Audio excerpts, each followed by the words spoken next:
잠언 12장 13절에서 22절까지 읽습니다.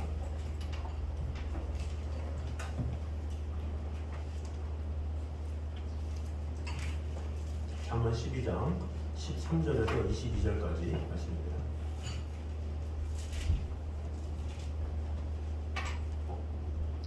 악인은 입술의 허물로 말미암아 그물에 걸려도 의인은 환난에서 벗어나느니라. 사람의 일로 말미암아 공력에 속하며 그 손이 행하는 대로 자기가 받느니라. 미련한 자는 자기 행위를 바른 줄로 여기나 지혜로운 자는 권고를 듣느니라. 미련한 자는 당장 분노를 나타내느니라. 슬기로운 자는 기록을 참느니라. 진리를 말하는 자는 의의를 나타내어도 거짓 증인은 속이는 말을 하느니라. 칼로 찌는 자식 함부로 말하는 자가 지혜로운 자는 양파가 진실한 입술은 영원히 보존되거니와 거짓 혀는 잠시 동안만 있을 뿐이니라. 악을 피하는 자의 마음에는 속임이 있고 악을 분노하는 자에게는 해악이 있느니라. 의인에게는 어떠한 재앙도 임하지 아니하려니와 악인에게는 ang화가 가득하리라.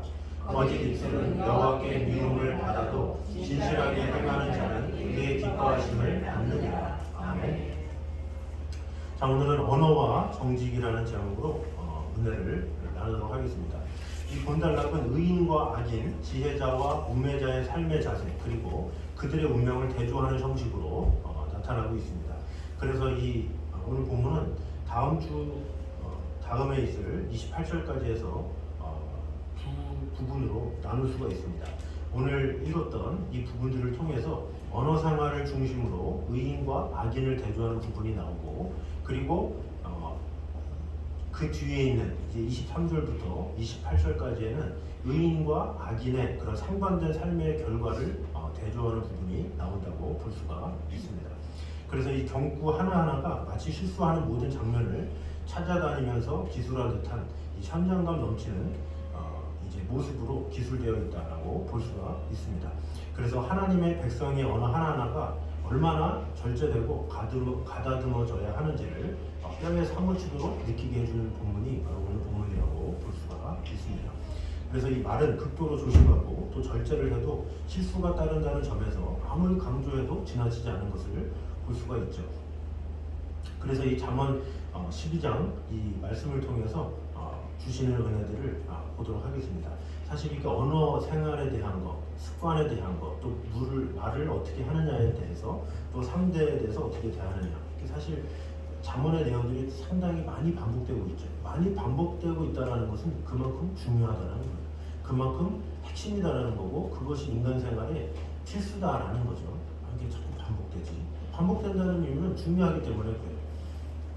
얘가 나갈 때 차길 조심해라. 그 중요하니까 아들이 70세가 돼도 90세 할머니가 조심하라고 그러잖아요. 계속 말해도 지나침이 없을 정도로 이 성경에는 말 조심해라, 언어 조심해라, 그래서 지혜롭게 살아라, 이런 것을 계속 강조하는 것이죠. 그래서 계속 강조한다고 해서 똑같은 말이네 생각하는 것이 아니라 이렇게 중요하구나 생각하고 그것에 경각심을 가지고 다시 한번 돌아보고 다시 한번 돌아보고 그럴 필요가 있다는 거죠. 그래서 오늘 말씀을 통해서도 반복되는 내용들 이런 것이 있다 할지라도 이것을 통해서 나 자신을 다시 한번 돌아보며 나아가면 좋겠습니다. 사실 어느 누가 말에 나처럼 깨끗한 사람이 있어 이렇게 하는 사람이 있습니까? 또 나처럼 말에 정결한 사람이 있어 하는 사람 치고 정결한 사람을 보지 못했어요. 그래서 어느 누구도 장담을 못해요. 어떤 말에 대해서나 생활에 대해서나 어느 누구도 나는 이제 완성됐다 이런 사람이 하나도 없기 때문에 우리는 항상 말씀으로 계속 채찍질을 당하고 또 그로 말미암아서 계속 변화되기에 힘써야 된다는 거죠. 그래서 오늘 본문을 통해서 주시는 은혜를 보도록 하겠습니다. 먼저 성도의 복되고 온전한 언어에는 축복과 상급, 열매가 있다는 사실입니다. 우리 12장 13절 14절 말씀 한번 보도록 하겠습니다. 잠언 12장 13, 14절 같이 한번 읽겠습니다. 시작.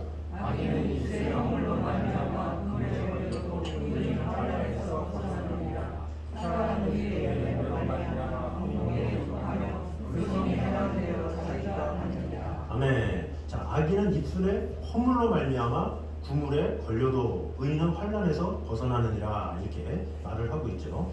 그러니까 입술의 허물 때문에 결국에는 구물에 걸리게 되고 또 의인은 그런 입술에 허물이 최소한이기 때문에 그로 인해서 환난에서 벗어나게 된다라는 거죠. 그래서 사람은 입의 열매로 말미암아 복록의 족하다 이렇게 이야기를 하고 있는데, 복록의 족하다라는 말은 선한 것으로 만족하게 되다, 이런 문자적 의미라고 볼 수가 있죠. 즉 사람이 절제되고 의롭고 선한 말을 지혜롭게 사용하게 될 때 선한 열매, 즉 하나님의 사랑과 사람들의 이 존경을 얻고 그 말들로 인해서 그의 삶에 큰 축복을 얻게 될 것이다, 이렇게 말씀하는 것이라고 볼 수가 있습니다. 그래서 악인이 그 입의 죄로 인해서 하나님의 보응을 받았던 것과 이 극명한 대조를 형성하는 내용이죠. 사실 말 한마디로 이 천년빛을 갚는다, 이런 말이 있듯이 이 말의 중요성은 참 중요하고 또 그것을 강조되어 볼 수 있는 인간의 덕목이라고 볼 수가 있습니다. 그래서 이제 고대로부터 내려오는 명언이나 속담 중에서도 말에 대한 교훈이 상당히 많이 있죠. 낱말은 반말은 이런 것부터 시작해가지고 어떤 말에 대한 이런 것들이 교훈이 많다라는 것은 그만큼 말이 그만큼 중요하다라는 것을 볼 수가 있습니다. 그래서 잠언서만 봐도 거듭거듭 입에 대한 교훈을 계속해서 반복하고 있다라는 거죠. 최고의 지혜자인 솔로몬도 자신이 많은 지식을 얻고 많은 연구를 했지만 그것보다 말이 중요하구나, 그것을 스스로 깨달았기 때문에 이렇게 기록한 것이라고 볼 수가 있죠. 그래서 인생의 행복과 불행을 결정짓는 요인이 더 나아가서 구원의 요건이 되기도 한다라는 사실을 이제 스스로 깨달은 것이죠. 예수님도 마태복음 5장 22절에 뭐라고 그럽니까? 형제에 대하여 나가라 하는 자는 공회에 잡히게 되고 미라는 놈이라 하는 자는 지옥불에 들어가리라, 이렇게 말씀하고 있죠. 그러니까 사악한 입술의 대가는 결국에는 아주 가혹하다, 이렇게 경고하고 있다라는 것으로 볼 수가 있습니다. 그래서 오늘날의 입술은, 사람들의 입술은 극악하고 폐악한 말로 홍수를 이룬다고 볼 수가 있죠. 우리가 이렇게 자녀들, 손주들을 길러도 그 말 한마디 때문에 되게 행복할 때가 있어요. 그 아이의 그 말 한마디 때문에 웃음이 떠나지 않고 행복하고 이런 경우가 있고, 또 그 한마디 때문에 그 마음이 되게 상해요. 이 어린아이가 이 말을 어디서 배웠을까? 그러면서 그것 때문에 고민하고 힘들어하고 이런 경우가 있다는 거죠.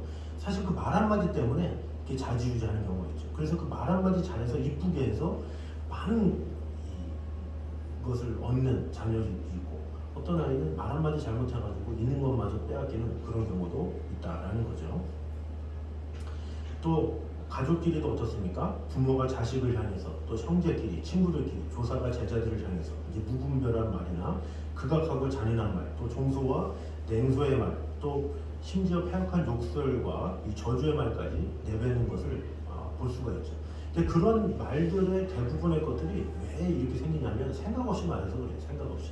세상 사람들의 특징이 뭐냐면 생각 없이 말한다는 거예요. 저번 주에 우리가 잠언 말씀에서도 그랬지만 본능적으로 이것을 세상에서 자꾸 요구한다고 했잖아요.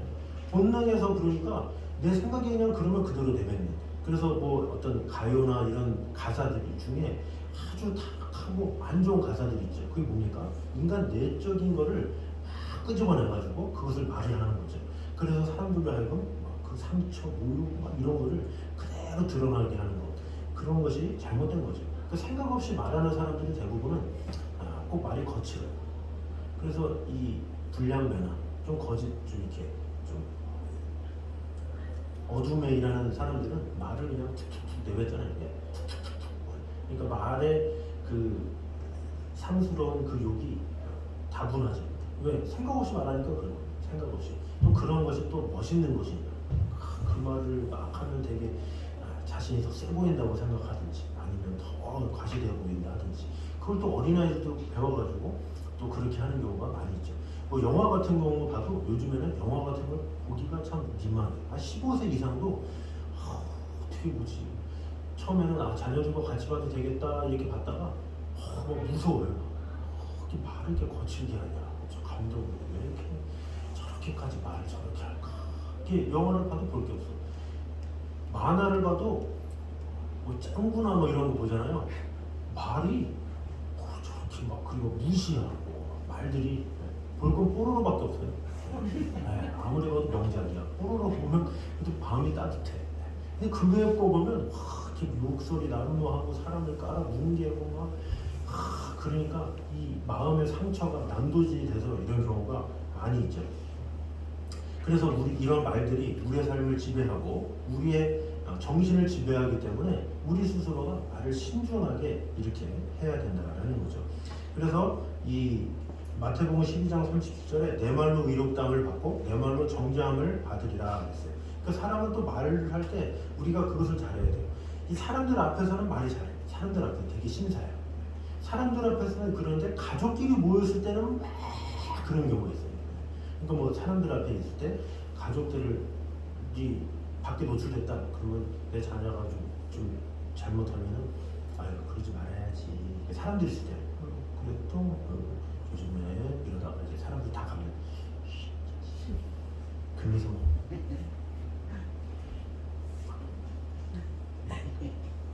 다 잡아먹고 그죠? 네. 그러니까 가족끼리 있을 때도 달라지고 가족끼리 있을 때도 그러다가 되게 친근한 뭐 아내가 되게 편한다거나 아니면 자기 어떤 형제 같은 누가 있다거나 그때는 막 욕설이 막 나는 그런 경우 있잖아요.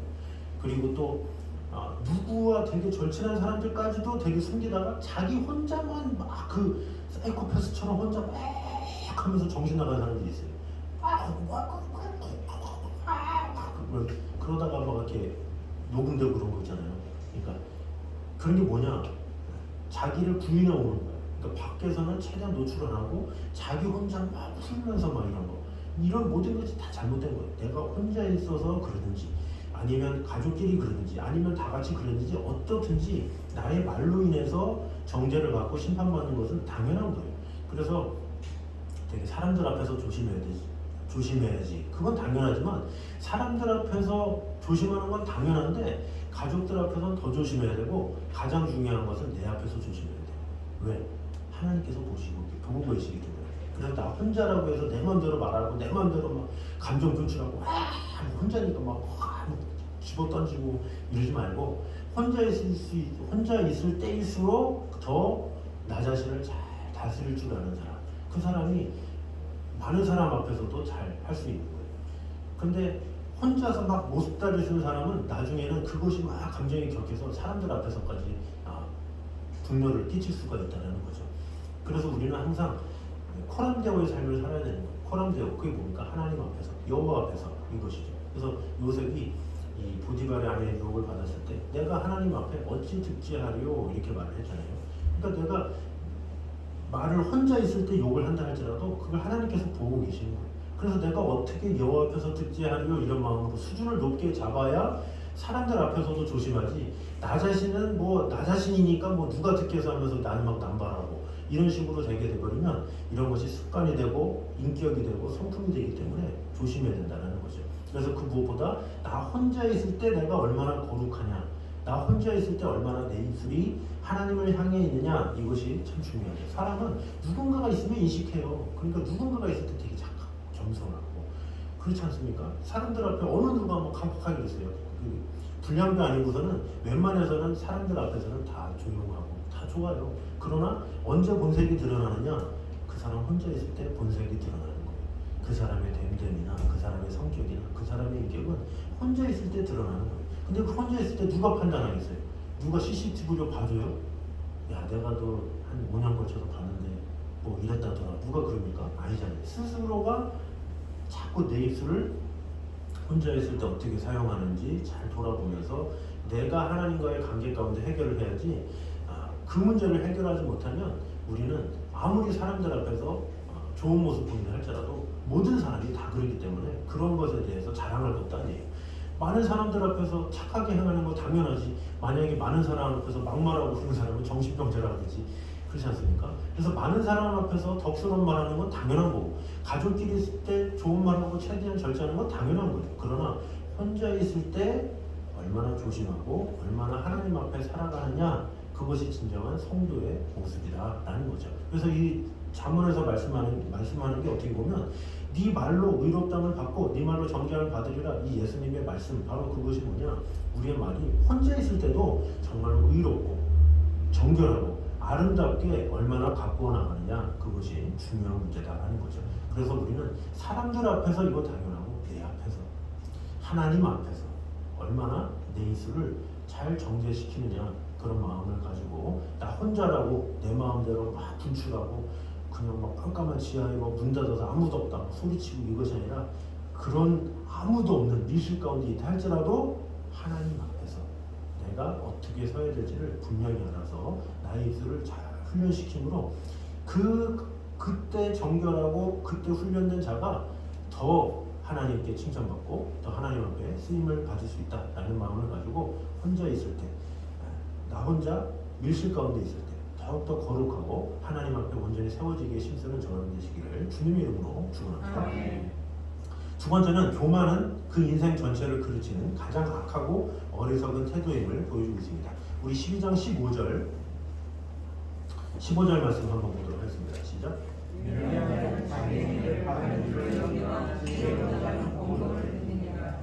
아멘. 자, 미련한 자는 자기 행위를 바른 줄로 여기나 지혜로운 자는 권고를 듣느니라 그랬죠. 그러니까 미련한 자의 특징이 뭐냐? 자기 행위가 바르다, 자기가 제일 옳다 생각하죠.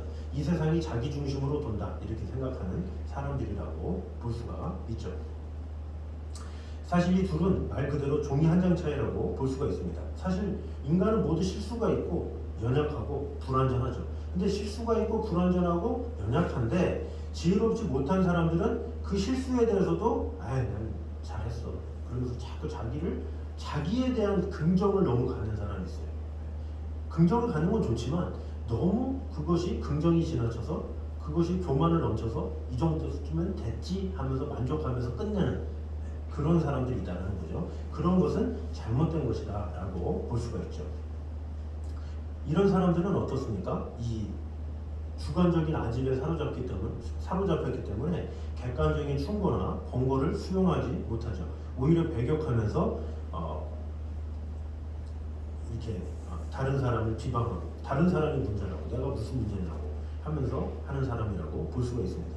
반대로 지혜로운 사람은 어떻습니까? 겸손하기 때문에 다른 사람의 충고나 권고를 수용할 줄 알죠. 그리고 이것을 통해서 성숙한 지혜자의 모습으로 성장해 나간다라고 볼 수가 있습니다. 자, 그런데 이것은 하나님 앞에서도 참 중요해요. 하나님 앞에서도 말씀을 보면서 사람들이 생각나는 경우가 있어요. 이 말씀을 보니 무슨 집사가 생각나고, 이것을 보니 옆에 있는 이웃집에 누가 생각나고, 이렇게 이 사람이 봐야 되는데 그러면서 자꾸 다른 사람 중심으로 보는 사람이 있어요. 또 어떤 사람은 어떻습니까? 맞아, 내가 그렇지 하면서 내 중심으로 보는 사람이 있죠. 그 내 중심으로 보는 사람이 겸손한 사람이죠. 하나님의 말씀을 들을 줄 아는. 그런데 다른 사람 중심으로 이걸 봐야 되는데 이거 어떻게 읽히지? 막 그러면서 뭔가 이렇게 다른 그런 사람들한테 문자를 나누는데 찌르려고 주는. 그러니까 하나님한테 위로를 받으려고 하는 게 아니라 찌르려고 이렇게 주는 그런 경우가 있죠. 이런 것도 잘못된 것이라고 볼 수가 있습니다. 같은 말씀을 가지고 그것을 공격으로 사용하면 안 되겠죠. 그래서 이 성경에 말하는 바 미련함과 지혜로움의 차이는 겸손과 교만의 차이다라고 볼 수가 있습니다. 겸손한 마음을 가진 자는 항상 마음밭이 항상 준비되기 때문에 항상 주여 저는 죄인입니다 이런 마음밭이 있기 때문에 항상 무엇이든지 받을 수 있는 준비가 되는 거죠. 은혜가 넘치고 항상 받을 수 있는 그릇이 있기 때문에 어떤 상황에서도 기뻐하고 즐거워할 수 있는 거죠. 받으면 좋고 또 겉면 들으면 내가 또 잘할 수 있어도 좋고 또 누가 동행하더라도 우리가 지혜로운 자와 걸으면 그 지혜를 배울 수 있어서 좋고 또 왠지 어리석은 그런 것 같으면 내가 그 어리석은 자가 되지 말아야지 하면서 그 반면교사로 삼을 수 있어서 좋고 어떤 그 겸손의 태도가 돼 있으면 모든 것이 다 준비가 되기 때문에 되지만 내 안에 교만이 있으면 어느 것을 만나도 배울 수가 없죠. 어떤 상황에서도 불평불만이 생길 수밖에 없다라는 거죠. 그래서 그 성경에 바리새인과 세리의 그 예가 바로 그러한 모습이라고 볼 수가 있습니다. 바리새인은 완전한 사람이에요. 이미 율법 교사가 됐기 때문에 자기 이 외에는 스승이 없어. 그래서 자기는 부족함이 없기 때문에 하나님 앞에서도 기도를 그렇게 하죠. 11조도 드렸습니다. 저 구제도 했습니다. 저 기도도 많이 했습니다. 그럼 더 이상 부족한 게 없어. 그럼 그 부족한 것이 없는 사람한테 하나님께서 뭐라고 그러겠어요? 무슨 말을 한들 그들이 변하겠어요? 그러니까 아무런 변화가 없이 그러니까 바리새인들한테 말해봐야 계속 튕겨만 나가는 거죠. 그 바리새인들은 끝까지 죽을 때까지 가리키기만 하는 사람이에요. 그러나 세리는 어때요?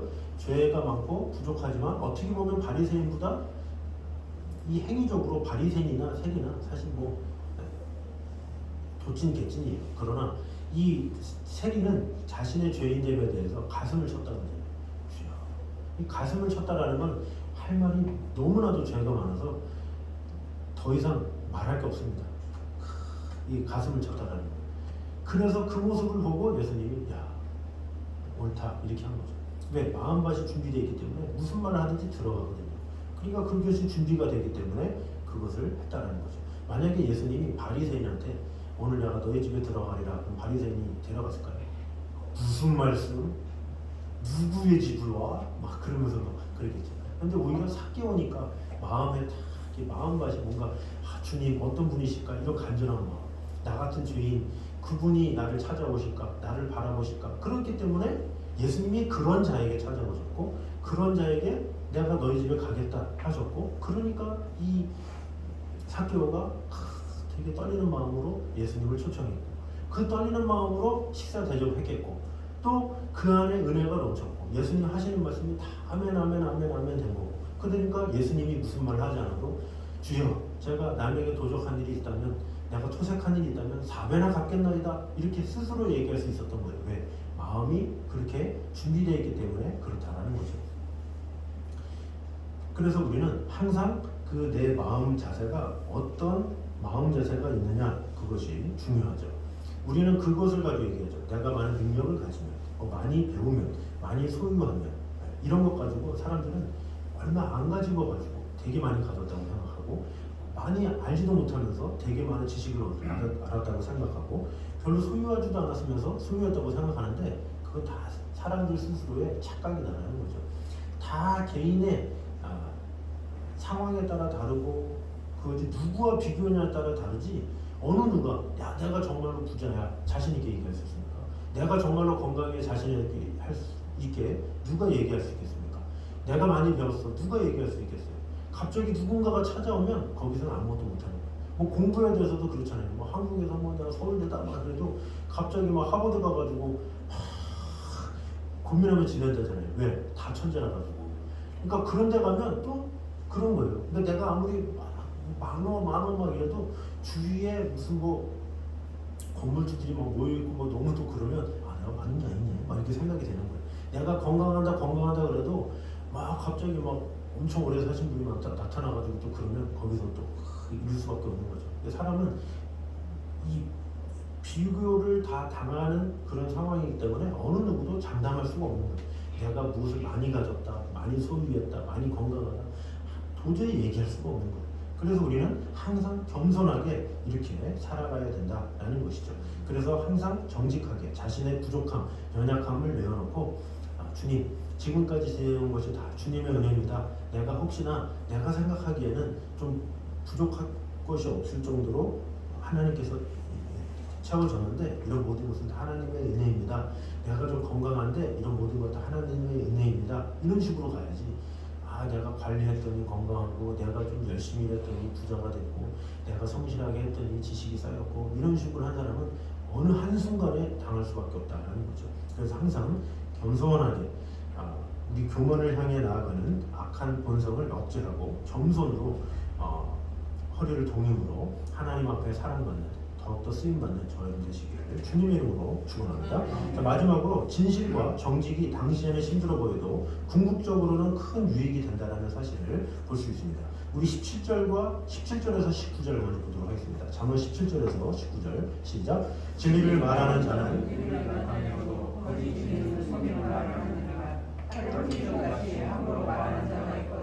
지혜로운 자의 혀는 양약과 같으니라. 진실한 입술은 영원히 보존되거니와 거짓 혀는 잠시 동안만 있을 뿐이니라. 마지막 22절 보겠습니다. 거짓 입술은 여호와께 미움을 받아도 진실하게 행하는 자는 그의 기뻐하심을 받느니라. 아멘. 자, 말의 중요성에 대해서 우리가 첫 번째 봤죠. 이제 여기서 말하는 것은 진실되라 이것을 말하는 것이죠. 정직하게 살아라 이렇게 말을 하고 있습니다. 공동번역 성경의 17절을 보면 바른 말하는 사람은 사실대로 진술하지만 거짓 증인은 하는 말이 거짓말뿐이다 이렇게 번역하고 있습니다. 그러니까 정직한 사람은 법정 앞에서도 사실만을 말하지만 거짓 증인은 하는 말마다 거짓말이다 이렇게 말하는 것이죠. 그리고 18절에서 솔로몬은 이와 같이 거짓되게 함부로 내뱉는 말은 비수와 같이 사람을 해롭게 하지만 지혜로운 자의 혀는 양약과 같다 이렇게 말을 하고 있죠. 그래서 말하는 칼로 찌른 같다라는 말이나 양약 같은 말은 말 자체가 이 가혹하고 상처를 주는 말이라서 들을 때 아픔이 된다거나 반대로 듣기에 좋은 말을 들어서 기분이 좋고 유익하다 이런 말이 아니라 그 결과에 이런 결과를 초래할 것이다 라고 결과론적인 것을 말하는 거예요. 그러니까 정직하게 자꾸 말하면 그의 인생의 결과는 양약과 같고 자꾸 악한 말을 하면서 다른 사람을 비방하고 진실되게 하지 못하면 나중에 크게 잘못된다, 칼에 찌른과 같이 된다 이런 결과를 이야기하는 것이라고 볼 수가 있습니다. 자, 그래서 우리는 항상 이 거짓된 말보다는 진실된 말이 어떻게 보면 상대를 처음에는 당혹스럽게 할 때가 많죠. 그래서 우리는 상대방의 어떤 잘못이나 부족함을 진실되게 말하기보다는 그것에 대해서 가장되고 거짓된 말로 그들의 마음을 안심시킬 때가 많죠. 그러나 이런 말들이 당시에는 그것들이 듣기 싫은 것으로 여겨지기도 하지만 그의 인생이 해악이 되거나 그의 삶을 망치게 되는 결정적인 원인이 될 수 있다는 거죠. 그래서 지혜로운 자의 말은 처음 듣기는 쓰고 달갑지 않아도 결국 그것을 듣는 자의 인생이 양약이 되어서 잘못된 생각이나 습관을 바로잡게 하고 위기를 이겨나게 하고 건강하고 복된 인생으로 이끌게 한다는 거죠. 톨스토이의 저서에는 이런 글이 있습니다. 진실된 것이 더 손쉬운 것이다. 어떤 일이든 거짓에 대하여 해결하는 것보다 진실에 의하여 해결하는 편이 보다 직선적이며 보다 신속하게 처리된다 이렇게 말하고 있어요. 그러니까 이 말은 힘들지라도 진실을 말하는 것이 거짓을 말하는 것보다 현명한 것이고 궁극적으로는 이 말하는 이와 듣는 이 모두에게 큰 유익이 될 것이다. 그래서 진실하게 말을 해라 이렇게 말을 하고 있죠. 그래서 흔히 이제 좋은 거짓말 이런 말이 있지만 때로는 이 거짓말로 둘러대는 것이 모두를 위해 좋다고는 하지만 실제로 거짓은 어떤 것이라도 결코 좋은 것이 될 수가 없죠. 지금 당장에는 임시방편으로 넘어갈 수 있어도 그것은 나 자신과 상대방에게 또 다른 죄의 씨앗이 되고 화가 되어서 돌아온다라는 것을 알아야 돼요. 그래서 우리는 항상 진실되게 이렇게 해야 될 필요가 있다는 거죠. 자, 사실 이론적으로는 그러죠. 그죠? 이론적으로는 우리가 진리를 얘기해야 되고 진실되게 얘기해야 되고 상대에 대해서 해야 돼요. 그런데 이것을 우리가 잘 해석을 해야 돼요. 또 어떤 사람은 너무 진실돼서 상대가 딱 보면 바로 얘기하는 사람이 있어요. 예를 들어서 뭐 옷을 좀 이상하게 입었다고 쳐봐요. 근데 굳이 이상하다고 말할 필요가 없잖아요. 오늘 좀 옷이 이상하네. 오늘 머리가 이상해. 머리 스타일이 옷 이상한 것 같아. 막 머리 어디서 잘랐어? 막 그러면서 너무 솔직한 거야. 너무 솔직해가지고 다 얘기해. 막 그러면 어떻게 돼요?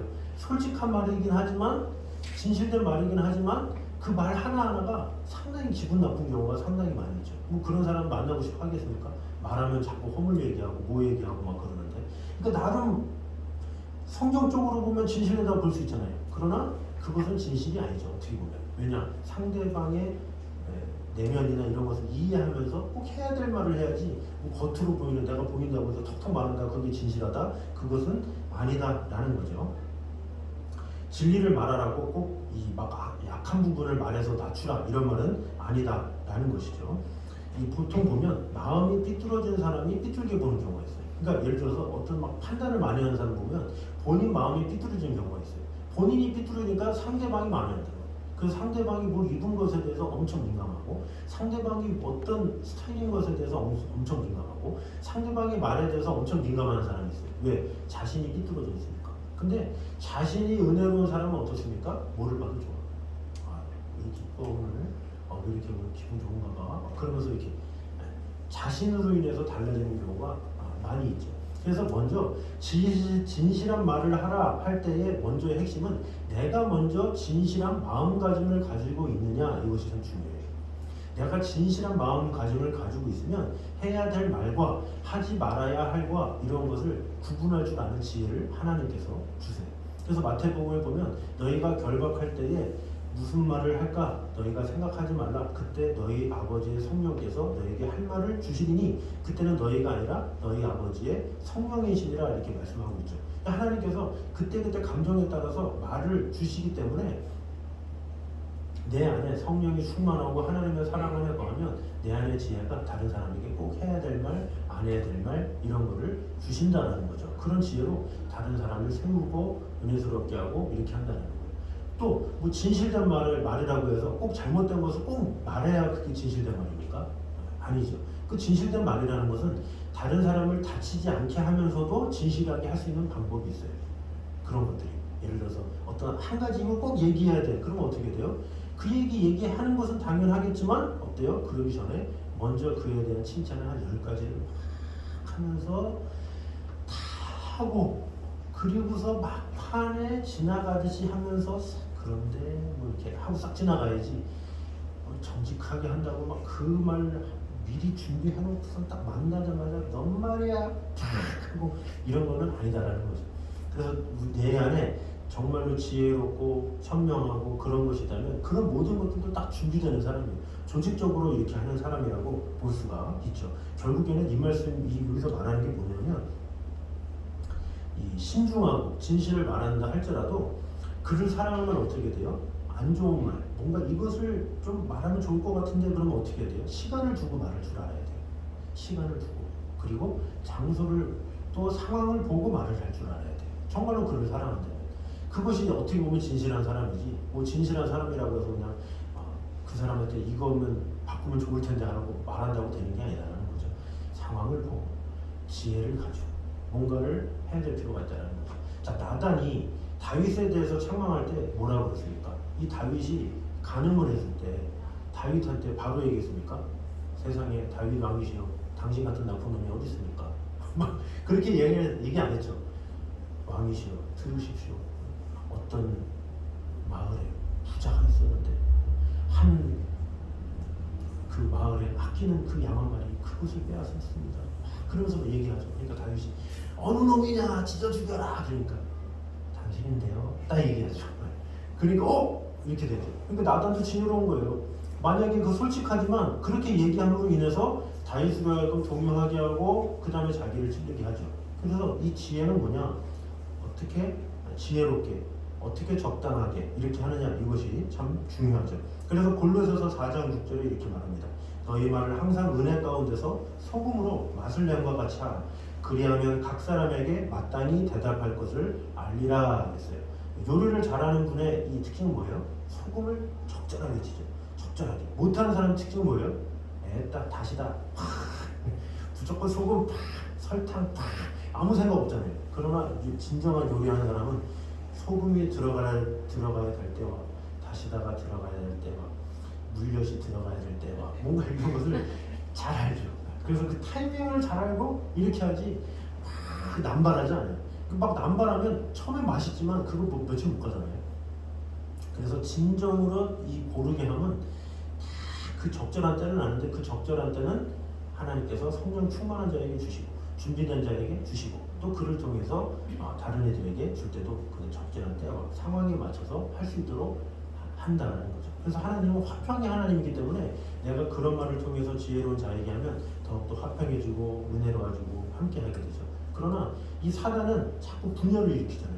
그래서 내가 뭔가 난 좋은 말 한 것 같은데 분열이 일어났다. 그러면 내 마음에 충만한 마음으로 한 것이 아니라 내 개인적인 욕심으로 아니면 개인적인 아집으로 교만함으로 한 것으로 볼 수가 있죠.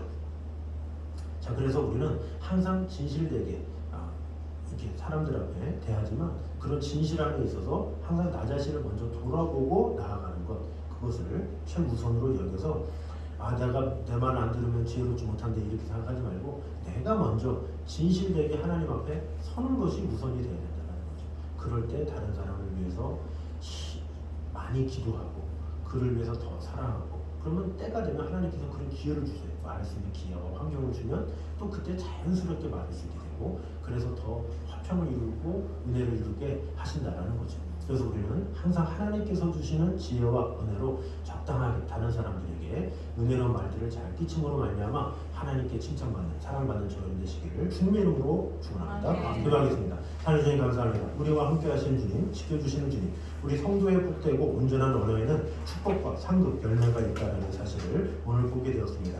우리의 입술의 열매를 주님께 맡기오니 주님께서 주관하여 주시고 함께하여 주시옵소서. 특별히 우리 입술의 열매가 다른 사람들 앞에서를 더 뛰어넘어서 나 혼자 있을 때에도 정결한지 하나님 앞에 아름다운 말들을 하는지 그런 것을 잘 점검할 수 있도록 인도하여 주시옵소서. 나 혼자 있을 때 겸손하고 나 혼자 있을 때 하나님 앞에 선 것처럼 살아가야 다른 이들 앞에서도 온전하게 살아갈 수 있다는 사실을 보게 되었습니다. 주님, 내 개인 한 사람이 하나님 앞에 온전히 세워진 바 될 수 있는 그런 성도 되게 하여 주시옵소서. 또한 교만은 그 인생 전체를 그르치는 가장 악하고 어리석은 태도임을 오늘 보게 되었습니다. 주님, 우리가 겸손한 마음 가지고 열린 마음 가지고 살아갈 수 있도록 인도하여 주시옵소서.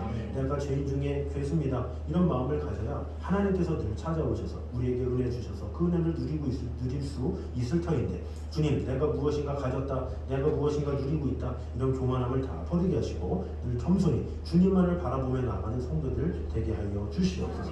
또한 진실과 정직이 우리에게 큰 유익을 준다라고 했습니다. 그러나 그 진실과 정직을 다른 이들에게 전달하기 위해서 우리가 먼저 기도하게 하시고 먼저 내 자신이 정결한 자가 되게 하시고 내가 먼저 하나님 앞에 진실된 자가 되어서 더욱더 다른 사람들을 사랑하는 마음으로 잘 권면하게 되고 잘 나누게 됨으로 말미암아 항상 은혜 가운데서 소금으로 맛을 낸 것 같이 다른 사람에게 은혜를 끼치고 덕을 끼치는 그런 성도들 될 수 있도록 주님 함께하여 주시옵소서. 주님, 오늘 말씀을 통해서 우리의 입술을 주장하여 주시고 우리의 마음이 더욱더 주님을 향할 수 있도록 지켜주시고 함께하여 주셔서 다가온 일주일도 하나님과 친밀하게 동행하는 한 주간 될 수 있도록 축복해 주시고 함께하여 주시옵소서. 이제는 우리 주 예수 그리스도의 은혜와 아버지 하나님의 무한하신 사랑과 성령님의 교통하심이 우리의 입술을 주관하시는 그런 하나님만을 바라보기 원하는, 늘 하나님 앞에 살기 원하는 이 자리에 있는 모든 성도들과 가정 위에 영원까지 함께 있기를 간절히 축원하옵나이다. 아멘.